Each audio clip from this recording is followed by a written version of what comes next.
Fala pessoal, tudo bem? Aqui é o professor William e hoje eu preparei aí a leitura desse material para vocês, né? Que a gente já estava fazendo há um tempo e ele tem relação ali com questões vinculadas ao IFSC. Então você que vai prestar também algum outro tipo de processo seletivo, isso daí vai ser interessante e importante para você. Nesse primeiro momento, a gente vai discutir os tópicos que são importantes ali no IFSC e também os estudos atinentes à compreensão e interpretação, que é o nosso primeiro tópico, tá bom? Então vamos lá para o nosso maravilhoso texto, né? Eu vou deixar aqui um pouquinho melhor para vocês visualizarem. Vamos verificar aí como que fica esse modo. Acho que tá bom, né? Vocês todos estão conseguindo observar. Então, os principais tópicos de estudo do IFSC Língua Portuguesa. Vou fazer uma leitura com vocês, vou fazer alguns comentários. O que esse material pretende? Apresentar os principais tópicos exigidos no edital, permitir ao candidato refletir quanto aos principais conceitos e as perspectivas teóricas adotadas pelo Instituto, mas pela maioria das provas, né, oficiais. Oferecer subsídios para que o estudante compreenda o significado de compreensão e interpretação. Oferecer meios, mecanismos, né? Oferecer instruções para que vocês possam compreender bem o que significa interpretar e compreender. Eu vou fazer o seguinte, no lugar de eu ficar explicando item a item, eu vou direto para o texto e faço a leitura fluida com vocês. Essa leitura, ela pode servir aí para vocês acompanharem o texto ou não, ou simplesmente fecharem os olhos e acompanhar o vídeo, tá bem? Eu vou fazer isso porque eu sei que tem uma série de dificuldades aí com relação à leitura e também com relação àquele momento dedicado à leitura ou acompanhamento da leitura. Quando tem alguém lendo com a gente, fica melhor. Antes eu deixei algumas dicas. As dicas mais importantes aqui é que você tente fazer a leitura do material de forma completa. Eu vou fazer isso com vocês agora. Depois reserva uns minutos, 30 minutos para poder fazer a leitura. Também procura ficar distante de alguns objetos. Eu aqui, afastei, peguei meu celular. Aí eu faço o seguinte, meu celular eu coloco ali no não perturbar. Nesse intervalo que eu estou reservando para poder fazer a leitura, eu não vou ser instigado, né, a ver algum comando no celular, alguma notificação, alguma coisa assim, tá bom? Faça as anotações. Pessoal, faça anotação. Pega a canetinha, anota, pega o material do lado ou o texto como ele está no celular, pega o texto e vai fazendo algumas anotações, algumas palavras que vocês não conhecem, porque isso também ajuda vocês a se concentrar mais no processo de leitura, tá bem? Sublinhe, circule e destaque as palavras e as expressões. Após a leitura desse material, retome ele novamente e releia as partes que vocês possam ter achado um pouco mais difícil ou as partes que vocês acharam mais interessantes mesmo, tá? Para que você possa fixar. Isso é um tipo de leitura ativa. Isso mostra que vocês realmente estão interessados naquilo que vocês estão se propondo a fazer, tá bem? Vamos lá? Os principais tópicos de estudo. Uma visita ao IFSC, aqui tem o link, pode, em um primeiro momento, causar uma pequena aflição no candidato pouco afeito aos programas e editais de seleção. Isso porque são muitas informações, mas aí você que é uma pessoa determinada ou sabe pesquisar bem, consegue encontrar o edital. Eu deixei o link aqui, tá? É só clicar. Ao abrir o edital, ansioso, vai imediatamente para o que é exigido nas provas das disciplinas de língua portuguesa e matemática. Alguns alunos meus já disseram levar um pequeno susto, mas não pela quantidade de conteúdo, mas pela nomenclatura dos termos e conceitos. Nomes que uma vez ou outra eles já tinham ouvido, só que na correria das aulas ou do dia a dia mesmo, não se prestava atenção. Como estamos falando da disciplina de língua portuguesa, vamos ver o que o IFSC exige na avaliação. Lembrando que não é só o IFSC, pois muitas provas oficiais que vocês poderão prestar pela vida fora vão cobrar os mesmos conteúdos. Assim, seja na prova do IFSC ou até aquela prova para ser policial, professor, enfermeiro, o que seja. Isso porque a língua portuguesa é uma disciplina muito cobrada em diversas provas. Até mesmo em processos seletivos de algumas empresas são feitas avaliações que pedem os conteúdos e conceitos que nós vamos estudar. Pense sobre isso. Se for desse modo mesmo, os estudos que faremos para o Instituto Federal vão te auxiliar lá na frente, quando você estiver pensando em prestar alguma prova ou fazer parte de algum processo seletivo. Realmente vai fazer uma diferença. Vejamos, portanto, na figura 1, as orientações de estudos feitas pelo Instituto para a sua prova de seleção de candidato. Vamos procurar a figura 1 que está aqui em cima. Essa aqui é a figura 1. Língua portuguesa, compreensão e interpretação de texto, semântica, que tem a ver com o significado das palavras, conhecimentos linguísticos de ortografia, acentuação, classe de palavras, termos da oração, concordância verbal e nominal, crase, pontuação, gêneros dos discursos textuais. E continuamos. Ora, lendo os 3 tópicos da figura 1, podemos condensá-los em 3 estudos principais, que são a interpretação e compreensão dos textos, a parte de significação das palavras, que é a semântica, e os estudos relacionados às normas gramaticais. Antes de continuar, porém, eu gostaria que você refletisse um momento sobre os conhecimentos que você tem diante dos 3 itens acima. Qual a diferença entre interpretação e compreensão? São conceitos diferentes? Como aparecem em uma avaliação? Pensa um pouco. Façam, então, essa consideração. Para um pouquinho, pensa. Opa, será que eu sei? Não. O que é semântica? Qual a importância desse conceito nas provas? Qual a relação com a significação das palavras em nosso cotidiano? O que é a gramática? O que seriam as normas gramaticais? Gramática é algo que só acontece nos textos? Por que é tão cobrado em provas de concurso e processos seletivos? Isso aqui é algo que a gente tem que pensar. Se você ficou em dúvida quanto a alguma questão, colocou a mão na cabeça, olhou para o céu, desanimou um bocado, então, citando um personagem muito querido da televisão mexicana, quem poderá te defender desses termos e conceitos? Calma, calma, não criemos pânico, diria o Chapolin Colorado de outro modo. Eu estou aqui para te ajudar. Tadã! Para ficar mais fácil para você, vamos fazer o seguinte, a gente divide essa nossa introdução em 3 partes.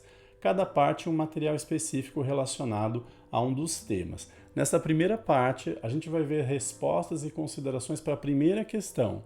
No segundo material, a gente vê a importância do que se trata semântica e na última, a gente estuda os conceitos atinentes à gramática normativa, tá bem? Então, no primeiro momento, eu apresento para vocês interpretação e compreensão de texto. Todos os estudos atuais que tratam da questão da interpretação e compreensão de qualquer texto passam primeiro por questões relacionadas à leitura, ao papel da leitura, a importância, a prática, a eficiência e um monte de outras coisas. Isso porque é uma relação inerente à interpretação e à compreensão do texto, que é nunca dispensar, prescindir de leitura. Seja uma placa de trânsito, uma letra de música, o WhatsApp que enviamos para a mãe, toda leitura irá envolver, necessariamente, vários recursos e estratégias cognitivas para apropriação do conteúdo da mensagem. Mas vou deixar os comentários e as relações sobre o ato de ler para um outro momento. A gente vai ter uma aula específica sobre questão de leitura. Embora não temos como esquecer de que não há compreensão sem leitura e que interpretar envolve um ato criativo e recreativo de produção do texto no mesmo momento em que o texto se apresenta ao leitor. Logo, se vamos falar de compreensão e interpretação, vamos tratar, mesmo que de forma passageira, sobre questões envolvendo a leitura. E como já iniciamos nossa conversa sobre interpretação e compreensão, gostaria que pensássemos um momento sobre os 2 termos.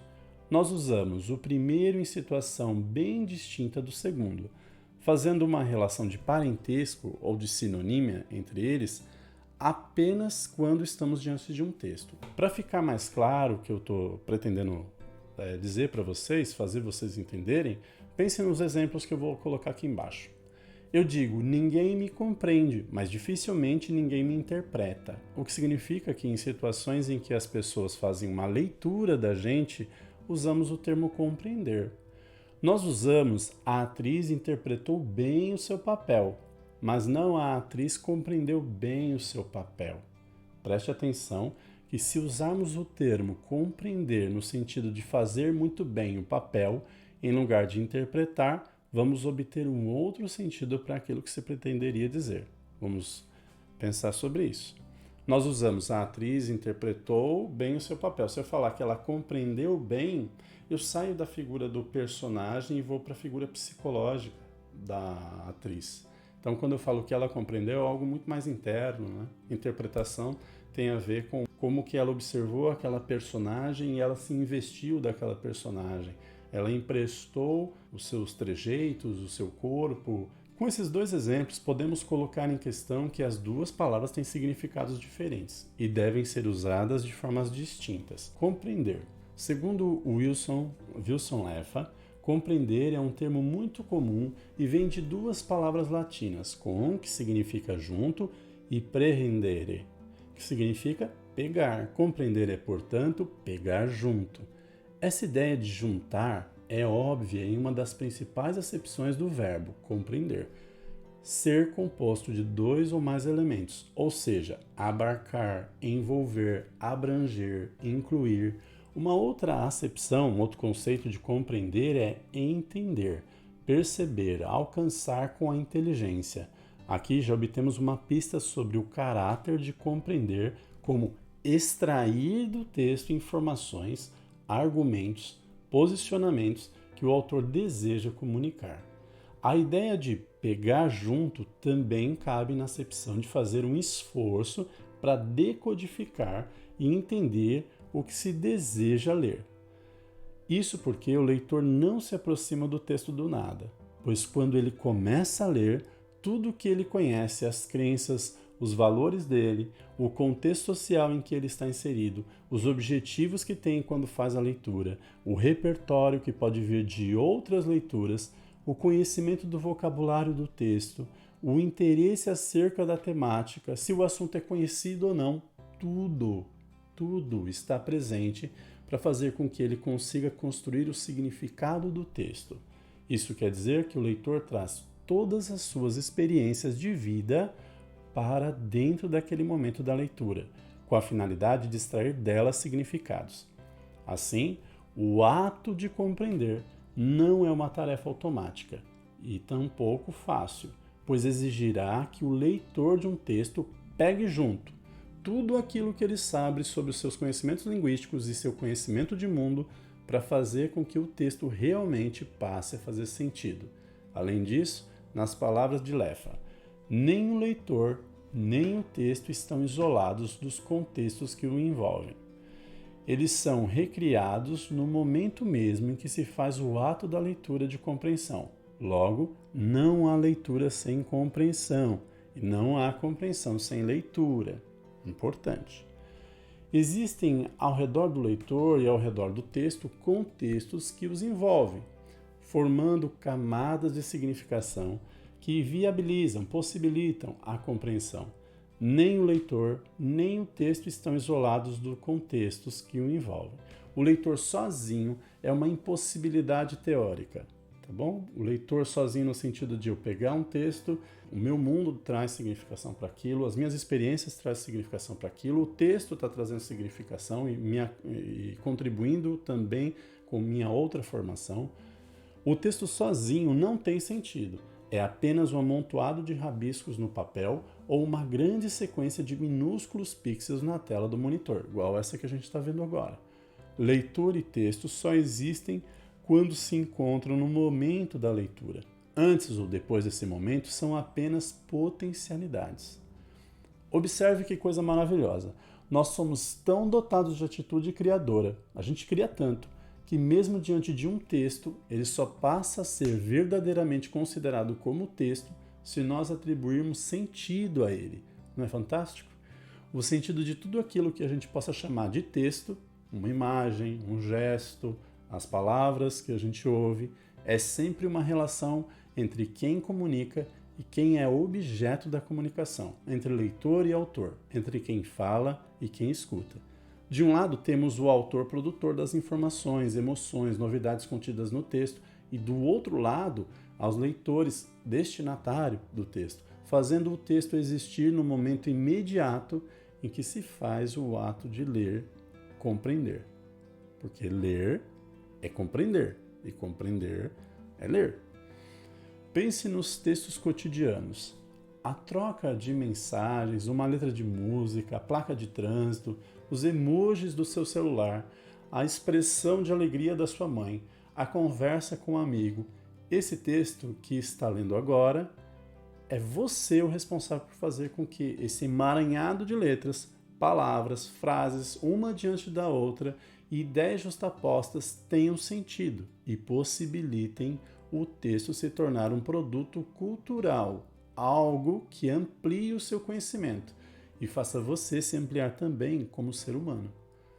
Em outras palavras, o leitor não pode chegar sozinho no texto, pois ele traz o seu mundo, suas experiências de vida, as competências que já acumulou para o momento da leitura. A leitura é uma espécie de doação recíproca. O sentido não é simplesmente dado ao leitor, é trocado por algo que ele deve trazer.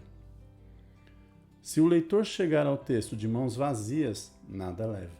Segundo o pesquisador Leffa, para efetuar a compreensão, nós fazemos uso de 4 recursos principais: a tradução do código, a montagem do quebra-cabeça, a evocação e recuperação do saber construído e o planejamento das estratégias. A tradução do código é o conhecimento acumulado dos saberes linguísticos, a alfabetização e, mais especificamente, o letramento, somado aos saberes de outras linguagens culturalmente compartilhadas, como a linguagem da arte, do cinema, da arquitetura, das leis. Todos os campos envolvem um saber linguístico inerente a eles e compartilhado socialmente. Por isso, a importância de as pessoas terem acesso aos bens culturais, como cinema, teatro, exposições, feiras, sarau, entre outros. Esses locais e essas atividades vão dotar, munir as pessoas de ferramentas, subjetividades e conhecimentos que serão muitas vezes exigidos para a compreensão da gama de textos de grande circulação que temos. Isso porque, para interpretar e compreender nossa realidade, que é bastante complexa, os sujeitos sociais devem poder se envolver e estarem expostos antes às múltiplas linguagens. Montagem do quebra-cabeça. Conhecimento semântico de sentido, das regras de composição das frases, sentenças, períodos, como organizar os textos em partes mínimas que têm sujeito, verbo e complemento, estabelecer relações lógicas para obtenção de sentido. Perceba que também é necessário esse processo para todos os construtos que precisamos extrair significações. Uma placa, precisamos saber a importância das cores, do traço, da letra, para que a gente possa também tirar significado de que é proibido estacionar. Aqui compreendemos que vamos organizando as estruturas e as produções em um conjunto lógico e possível de ser decodificado e reproduzido sempre em categorias e compartilháveis. Num texto, por exemplo, todas as suas partes devem ter relação uma com as outras. A coesão, desde as partes mínimas no uso adequado das palavras até seus parágrafos mais distantes, para garantir a unidade do que foi proposto comunicar, informar, contar, o que seja. Evocação, recuperação do saber construído. Foi dito que, para fazer a leitura dos diversos textos em nosso dia a dia, utilizamos todo o nosso conhecimento linguístico e de mundo.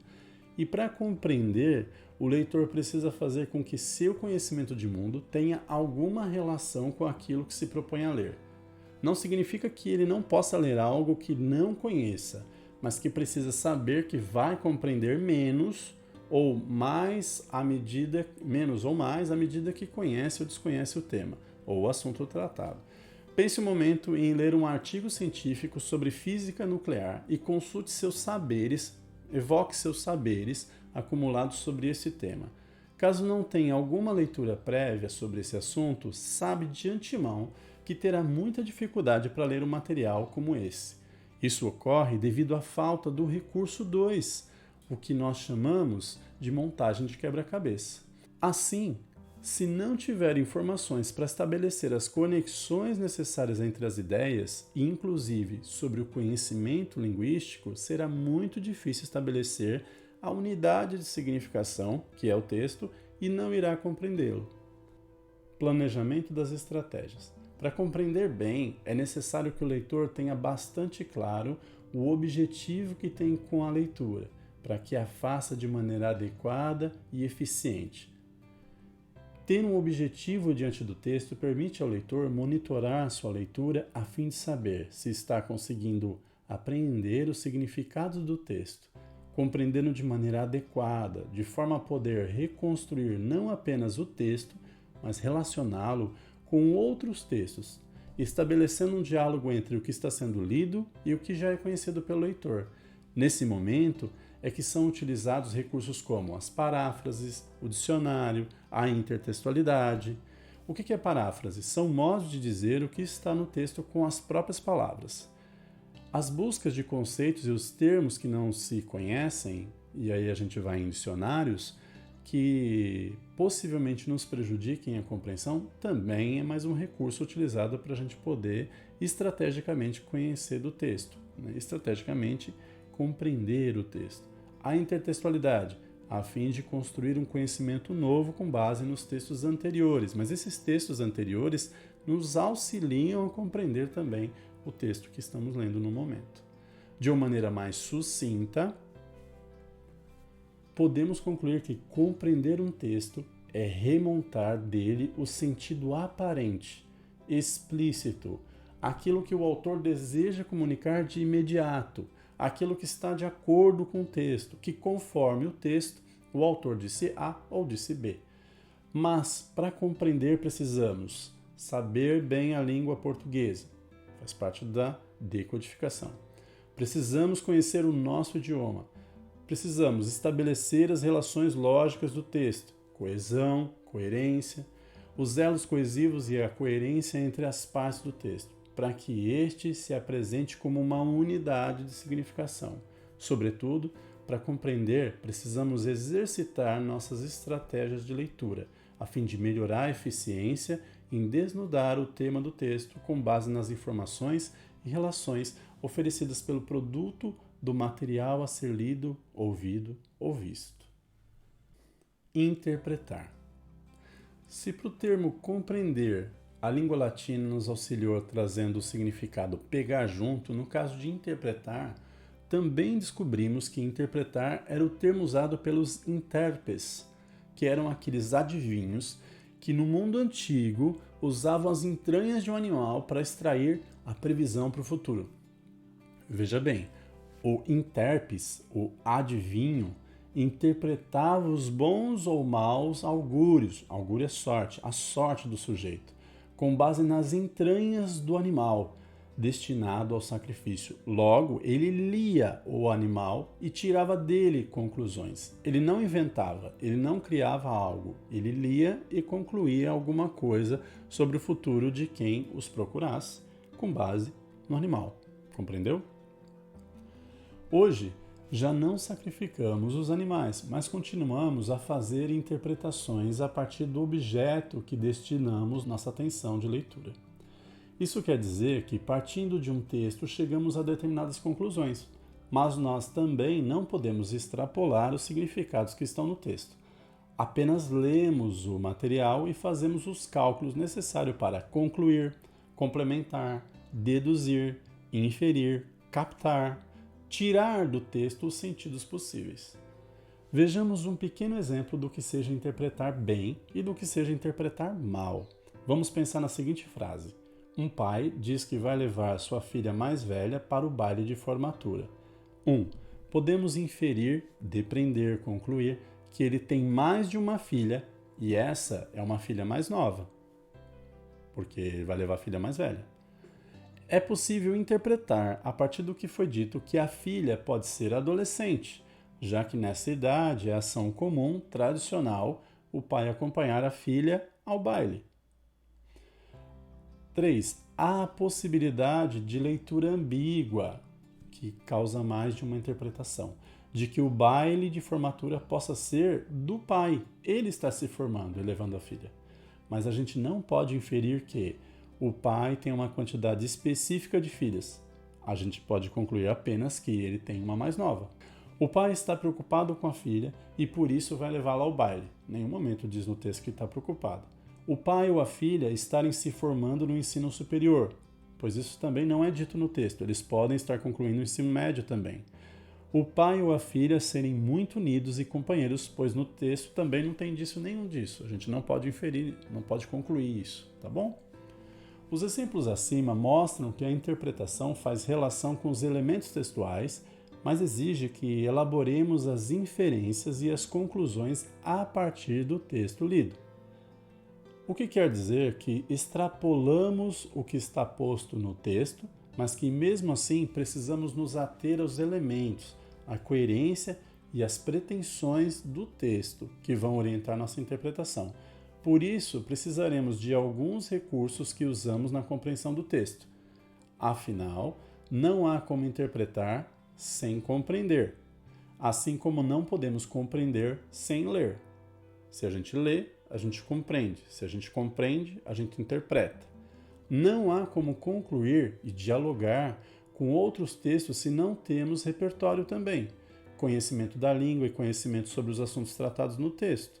Se nossa intenção não é a de apenas decodificar, compreender o texto, mas dialogar com ele e interpretar, chegando a deduções com base em pistas coletadas no interior do material lido, relacionando com o nosso conhecimento de mundo de maneira a acrescentar ao nosso repertório, então, interpretar de forma concisa é uma ação que extrapola o texto, nos obrigando a buscar informações fora do texto, de conhecimento de mundo, para que possamos concluir com base nas ideias apresentadas pelo produtor do texto. Vamos então fora, mas sempre relacionando as conclusões e inferências com a proposta temática e os argumentos do texto.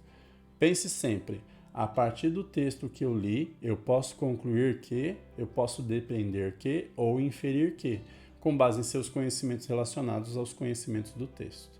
Para concluir, a professora Ana Oliveira, em seu livro Redação e Interpretação de Texto, deixa evidente que, quando analisamos um texto, fazemos isso sempre por partes, com o uso de vários recursos, anotações mentais, anotações no próprio texto, separação dos tópicos principais, verificação do tema ou assunto, observação do que é mais ou menos relevante, examinando a linguagem e o quanto conhecemos do vocabulário.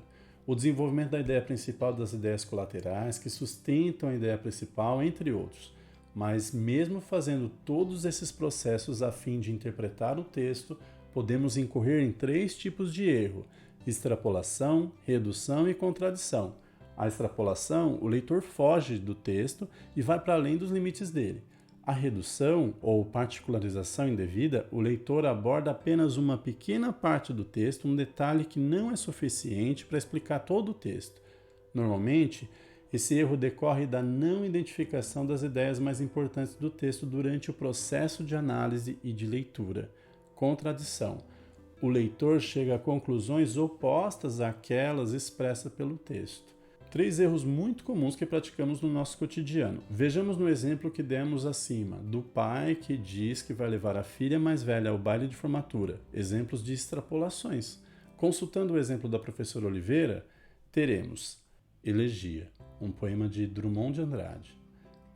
Ganhei, perdi meu dia, e baixa a coisa fria, também chamada noite, e o frio ao frio em bruma se entrelaça num suspiro, e me pergunto e me respiro na fuga desse dia que era mil, para mim que esperava os grandes sóis violentos. Me sentia tão rico deste dia, e lá se foi secreto ao cerro frio. Extrapolação. Um exemplo de extrapolação. O poeta exprime um suave sentimento de tranquilidade ao cair de uma noite de inverno. Ele tinha merecido e ganhou mais um dia, aproveitando o descanso da noite para meditar. Essa interpretação afirma o que não está presente no texto. Redução. A poesia é puramente objetiva e descritiva. O poeta pretende transmitir-nos quase que fisicamente a sensação de um dia de inverno. Assim, o leitor só observou o sentido denotativo do texto e ignorou o sentido figurado. Contradição. Os sóis eram violentos, por isso o poeta prefere a noite que se entrelaça em bruma num suspiro. O leitor, que interpreta desse modo, afirma exatamente o contrário do que o texto diz, que é: o poeta, sentindo-se próximo do fim da vida, faz um retrospecto melancólico, confrontando o muito que espera e o nada que tem nas mãos. Após os exemplos, considere que interpretar um texto não é apenas tecer considerações ou reflexões sobre ele da maneira que se bem entende, mas entrar em um acordo quanto àquilo que ele realmente trata e comunica, sem fazer recortes, reduções, ou indo além do que enunciado, extrapolações, tampouco afirmando e negando ao mesmo tempo alguma ideia do texto, que na verdade não está sendo oposta.